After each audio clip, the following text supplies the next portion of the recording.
बिस्मिल्लाहिर्रहमानिर्रहीम। नाज़रीन, आज के इसके लेक्चर के अंदर हम इंशाल्लाह बात करेंगे एडमन के ऊपर और इसके साथ आथर के ऊपर और रीसेलर। आज का जो टॉपिक है ये बहुत ही अहम टॉपिक है, इसलिए इसको समझना ध्यान के साथ, वजह के साथ, ताकि हमारे काम के अंदर आसानी हो। तो आइए सबसे पहले हम शुरू करते हैं कि हु इज़ एडमन। एडमन क्या है, क्योंकि यहाँ पे हमारी गेस्ट पोस्ट के हवाले से बात चल रही है। तो इस पे हम जब बात करेंगे तो नाज़रीन, हु इज़ एडमन, वेबसाइट का जो मालिक होगा उसको हम एडमन कहते हैं, या इसको वेंडर भी कहते हैं। वेंडर और एक नाम और है इसका, ऑनर भी कहते हैं, यानी कि मालिक। वेंडर यानी फरोश, किसी चीज़ को ये मालिक होगा, किसी चीज़ का मालिक। एडमन, वेंडर या ऑनर, ये वेबसाइट के जो मालिक होते हैं या ऑनर होते हैं या वेंडर होते हैं, इनको हम कहते हैं वेबसाइट का जो रियल में जिसके पास सारा अख्तियार होता है, तो उसको हम कहते हैं एडमन। और हु इज़ आथर, आथर क्या है? आथर भी एक मालिक ही होता है। यूँ समझ लें कि ये मुस्तकिल होता है, और जो आथर होता है ये भी मालिक होता है, ये लेकिन ये होता है टेम्परेरी। तो टेम्परेरी कैसे? यानी कि आर्जी तौर पर कि इसकी जो वेबसाइट है कुछ अरसे के लिए इसे जो है ना वो कुछ पेमेंट करके उसको ना लिया होता है। तो ये जब तक इसके साथ डील होती है तो तब तक ये जो है ना वो मालिक होता है, लेकिन ये टेम्परेरी यानी कि आर्जी होता है। और मुस्तकिल तौर पर जो है ना ये मालिक या वेंडर जो एडमन है ये अपनी वेबसाइट का खुद से ही होता है। तो इसी तरह फिर इसके बाद हु इज़ रीसेलर। रीसेलर कौन है? यानी कि ये इसका थर्ड स्टेप आ जाता है। रीसेलर मीन कि ये यानी ये ना आथर होता है और ना ही एडमन होता है, बल्कि एक आम होता है बंदा कि जिससे जो है ना वो बस सिर्फ जस्ट रेट लेता है, कि एडमन से रेट ले लिया, आथर से रेट ले लिया और अपना काम जो है ना वो चला लिया। तो इसी तरह जो है ना वो मतलब कि ये मिडल मैन ही होता है।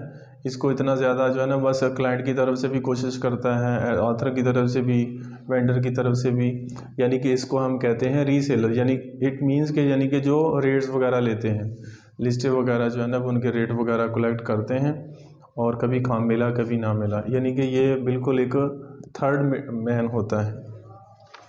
तो ये इसके दरमियान जो है ना वो फ़र्क आ गया। इसके बाद अगर हम बात करें कि how to check post, how to check post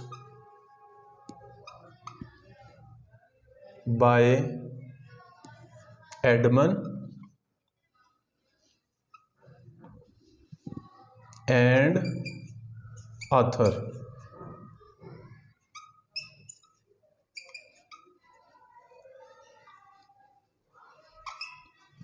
यानी हम किस तरह चेक करेंगे कि आपकी जो पोस्ट लगी हुई है वो एडमन की है या आथर की है।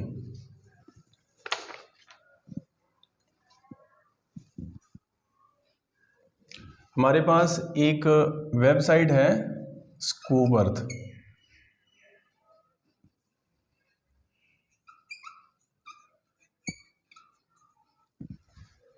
गूगल के ऊपर जाकर इसको आप सर्च करें, लिखें, उसके बाद बहुत सारी जो है ना वो मल्टीपल वेबसाइट आ जाएंगी। इसको हम जनरल वेबसाइट भी कहते हैं, जनरल। अब जिसके साथ बाय सिकंदर, बाय रज़ा, बाय अली इसके साथ लिखा हुआ होगा तो वो आथर होगा, और बाय के साथ अगर वो वेबसाइट का ही नाम लिखा हुआ है तो वो होगा एडमन। मेरे ख्याल में बात समझ आ गई होगी।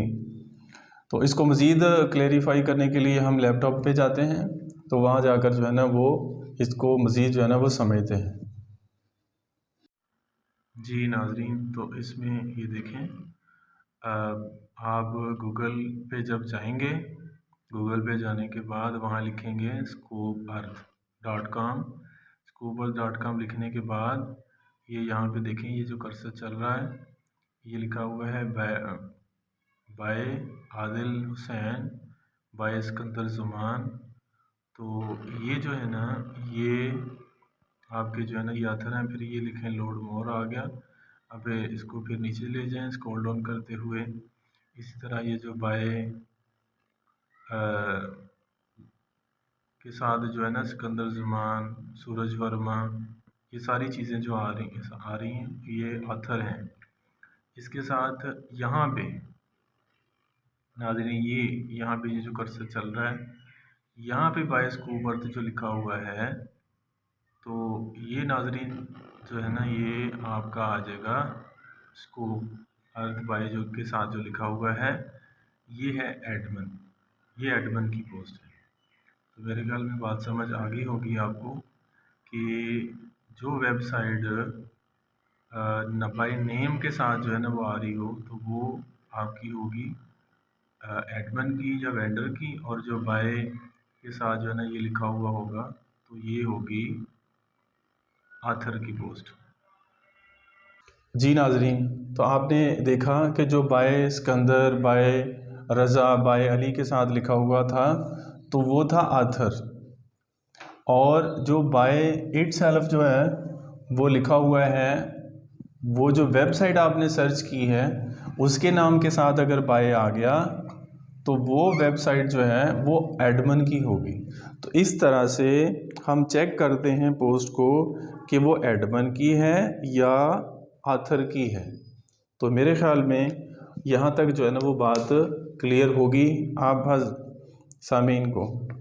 इसके बाद अब हम चलते हैं कि benefits of admin post and benefit of author post. Benefit तो दोनों के ही हैं, बेनिफिट भी हैं और आगे जाके आपको बताएंगे कि इसके साइड इफ़ेक्ट भी हैं। तो बेनिफिट कैसे हैं? Benefit of the admin post के जो एडमिन के पास होता है सारा अख्तियार, इसकी जो पोस्ट होती है ये मुस्तकिल होती है, लाइफ टाइम होती है, और इसके जो लिंक हैं वो भी लाइफ टाइम होते हैं। ये ख़ुद मालिक होता है और इसका काम अच्छा होता है, और बल्कि कहते हैं कि जो शुरू में जिन्होंने वेबसाइट जो है ना वो बनाई होती हैं या बनानी होती हैं, तो उसको एडमिन के साथ ही जो है ना वो डील डन करनी चाहिए। इसका एक ये हो गया एडवांटेज। दूसरा ये है कि ये जो है ना इसके साथ आथर जो है ये मुस्तकिल समझ लें कि एडमिन जो है ना ये मुस्तकिल तौर पर जो है ना वो मालिक होता है, ऑनर होता है, और जो आथर होता है ये भी मालिक होता है जी, और ये मालिक होता है आर्जी तौर पर, यानी मुस्तकिल तौर पर मालिक नहीं होता। ये तो इसके एडवांटेज हो गए। और डिसएडवांटेज में ये आएगा कि जो एडमिन पोस्ट होती है ये आपको ज़रा थोड़ी कीमत में ज़्यादा जो है ना वो मिलेगी, और जो आथर पोस्ट होती है ये ज़रा थोड़ी कम रेट के अंदर जो है ना वो आपको मिल सकती है, और इसलिए जो है ना वो इसमें ये थोड़ा सा इसका जो है ना ये थोड़ा साइड इफ़ेक्ट भी होगा। और इसी तरह अगर हम बात करें रीसेलर की, तो जो रीसेलर है तो वो तो मतलब कि उसके पास तो कोशिश होती है ना कि मुझे कुछ ना कुछ जो है ना वो एडमिन की तरफ से भी कुछ ना कुछ जो है ना मुझे क्लाइंट की तरफ से भी बच जाए। वो कहीं भी जो है ना वो उसको दाव लगता है, तो यानी कि लिस्ट कहीं से भी आती है तो वो कोशिश करता है क्योंकि उसने तो ना क्लाइंट की तरफ से कुछ स्ट्रगल करनी होती है, ना एडमिन और आथर की तरफ से करनी होती है, उसमें कुछ ना कुछ भी थोड़ा बहुत भी बचे जो है ना वो उसका काम चल जाता है। तो इसमें ये था अभी आज के जो है ना इस लेक्चर के अंदर हम बात कर रहे थे एडमिन के ऊपर और आथर के ऊपर और एक जो सेलर है इसके ऊपर। तो ये तीन जो है ना वो हमारे आज के टॉपिक थे। मैं उम्मीद करता हूँ कि नाजरीन को जो है ना वो एडमिन, आथर और जो है ना रीसेलर के हवाले से जो है वो इन तीनों के अंदर थोड़ा फ़र्क जो है ना वो वाज़ेह हो गया होगा। तो हम कोशिश करें कि जो स्टार्ट के अंदर जब हम जो है ना वो डील करें तो वो हमारी डील जो है ना वो एडमन के साथ ही हो। लेकिन ये है कि इसका दूसरा जो साइड इफ़ेक्ट ये है कि अब फ़र्ज़ करें कि एडमन की जो है ना वो ऑथर के साथ जो है ना वो मिसअंडरस्टैंडिंग हो जाती है, तो फिर भी जो है ना वो इसके जो लगे हुए जो आर्टिकल हैं, जो लिंक है ना, तो वो फिर इसके उड़ा देता है। तो इसका एक साइड इफ़ेक्ट जो है ना वो ये भी है। तो कोशिश ये हो कि हम डायरेक्ट जो है ना ज़रा थोड़ी सी कीमत में ज़्यादा तो होगी, लेकिन इसकी डील जो है ना अगर हम एडमन के साथ करें तो बेस्ट रहेगा। तो मैं उम्मीद करता हूँ कि इन तीनों के अंदर जो है ना वो डिफरेंस जो है ना वो वाज़ेह हो गया होगा। तो मिलते हैं नेक्स्ट नई वीडियो के साथ, तब तक के लिए अल्लाह हाफ़िज़।